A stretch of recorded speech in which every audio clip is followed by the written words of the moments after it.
여러분, 우리가 매일 이용하는 평범한 지하철 노선 하나가 한 나라의 아픈 역사와 또 미래에 대한 희망을 전부 담고 있다면 믿으시겠어요? 오늘 우리가 함께 떠나볼 여정은 바로 그런 특별한 이야기를 품고 있는 노선, 경의중앙선입니다. 철마는 달리고 싶다. 아마 들어보신 분들 많을 텐데요. 한반도가 나뉘어버린 그 아픔, 그리고 다시 하나가 되고 싶다는 우리 민족의 깊은 염원을 이보다 더 잘 표현하는 말이 또 있을까요? 이 한마디가 바로 오늘 우리가 떠날 여정의 시작을 알리는 뭐랄까, 이정표 같은 거죠. 그리고 그 상징적인 증거가 바로 여기에 있습니다. 임진각에 멈춰 서 있는 이 증기기관차. 한때는 서울을 떠나 신의 쪽까지 힘차게 달릴 꿈을 꿨겠지만 전쟁으로 국금이 산산조각 났죠. 보세요. 차체에 남은 이 수많은 총탄 자국들. 하나하나가 바로 분단의 상처를 그대로 보여주고 있습니다. 자, 그럼 본격적으로 이 기억의 열차, 경의중앙선에 한번 올라타 볼까요? 이 노선은요, 그냥 사람들을 실어 나르는 통근 열차 그 이상입니다. 어쩌면 살아 움직이는 하나의 기념비라고 할 수 있을 거예요. 경의중앙선은 매일같이 분단의 상징인 임진강역에서 출발해서 나라를 구한 전투의 현장인 지평역까지 갑니다. 한번 상상해 보세요. 분단의 차가운 현실에서 출발해서 생존을 위한 뜨거운 역사가 있는 곳으로. 이 여정을 매일 반복하면서 마치 우리에게 한국전쟁을 절대 잊지 말라고 외치는 것 같지 않나요? 자, 우리 여정의 첫 목적지는 노선의 북쪽 끝 임진강역입니다. 바로 이곳에서 한때 피어올랐던 통일의 희망이 어떻게 무너져 내렸는지 그 이야기부터 시작해보죠. 한때는 정말 엄청난 희망의 상징이었습니다. 2000년에 남북정상에 만나서 끊어진 철도를 다시 잇기로 합의했고요. 마침내 2007년에는 반세기가 넘는 세월 만에 기차가 군사분계선을 넘는 정말 감격적인 순간이 펼쳐졌죠. 하지만 그 희망은 오래가지 못했습니다. 2024년 북한은 스스로 그 길을 파괴하며 약속을 헌신작처럼 버렸습니다. 더 안타까운 건 이 사업을 위해 우리가 북한에 지원했던 돈이 있다는 거죠. 철도를 놓는 데 필요한 자재와 장비 같은 것들요. 그 차관액이 무려 1억 3,290만 달러. 지금 돈으로 환산하면 약 1,800억 원이나 되는 어마어마한 금액입니다. 당연히 우리 통일부 입장은 아주 단호했습니다. 이건 명백한 남북합의 위반이다라고 강하게 비판하면서 아주 중요한 점을 딱 짚었죠. 길을 부순다고 해서 빚이 없어지는 건 아니다. 차관을 갚아야 할 의무는 여전히 북한에 남아있다는 겁니다. 자, 이제 열차를 타고 반대편 끝으로 한번 가볼까요? 바로 남쪽 종점인 지평역입니다.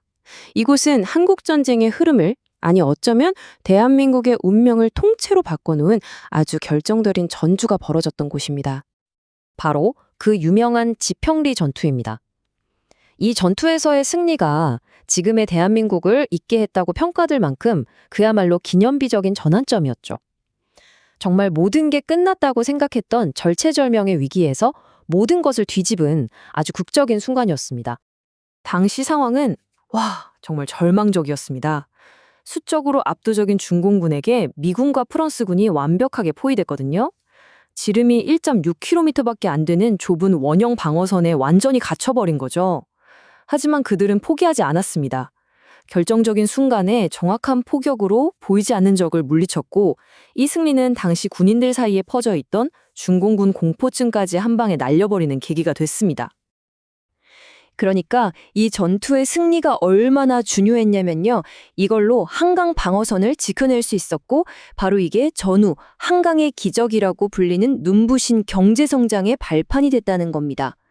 정말 전투 하나가 나라의 미래를 바꾼 거죠.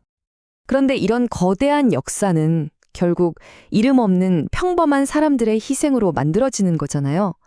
이제 그 시대를 온몸으로 겪어낸 한 분의 이야기 속으로 들어가 보겠습니다. 여기 숫자 3이 있습니다. 이게 뭘 의미하냐면요. 올해 93살이신 참전용사 이정훈님의 전쟁 참전 횟수입니다. 네, 맞아요. 한 번도 아니고 무려 3번이나 전쟁터에 가셨던 겁니다. 정말 평범한 삶이 아니었죠.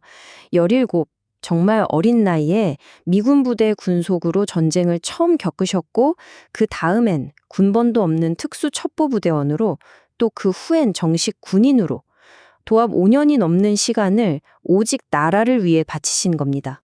특히 두 번째로 복무했던 KLO, 이른바 켈로 부대는요, 정말 위험천만한 임무를 수행하던 최정예 조직이었습니다. 북한 깊숙이 들어가서 첩보 활동을 하고 게릴라전을 벌이는, 말 그대로 매일 목숨을 내놓고 싸워야 했던 거죠. 바로 이정훈님처럼 이렇게 자신의 자리에서 묵묵히 모든 걸 바친 분들을 우리는 숨겨진 영웅들이라고 부를 수 있을 겁니다. 이분들의 조용한 헌신과 희생이 있었기에 지금의 우리가 있는 거죠. 자, 이 모든 이야기를 듣고 나니 결국 하나의 질문에 다다르게 됩니다.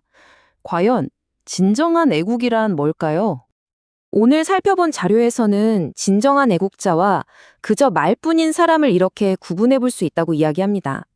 한쪽은 이정훈님처럼 조용히 행동으로 자신의 책임을 다하고 고난을 견뎌내지만, 다른 한쪽은 그럴듯한 말 뒤에 숨어서 의무를 피하고 자기 이익만 챙긴다는 거죠.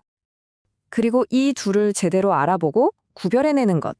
바로 이게 지금 우리가 겪고 있는 여러 어려움을 이겨낼 가장 중요한 열쇠라고 이 글은 말하고 있습니다. 그래서 마지막으로 이 질문이 우리 각자의 마음에 남게 됩니다. 아, 너는 조국을 위해 얼마나 뜨거운 사람이었는가? 경위중앙선이 매일같이 분단과 생존의 역사를 가로지르며 달리는 것처럼 이 질문 역시 우리에게 과거를 돌아보고 지금의 나를 성찰하게 만드는 아주 깊은 울림을 주는 것 같습니다.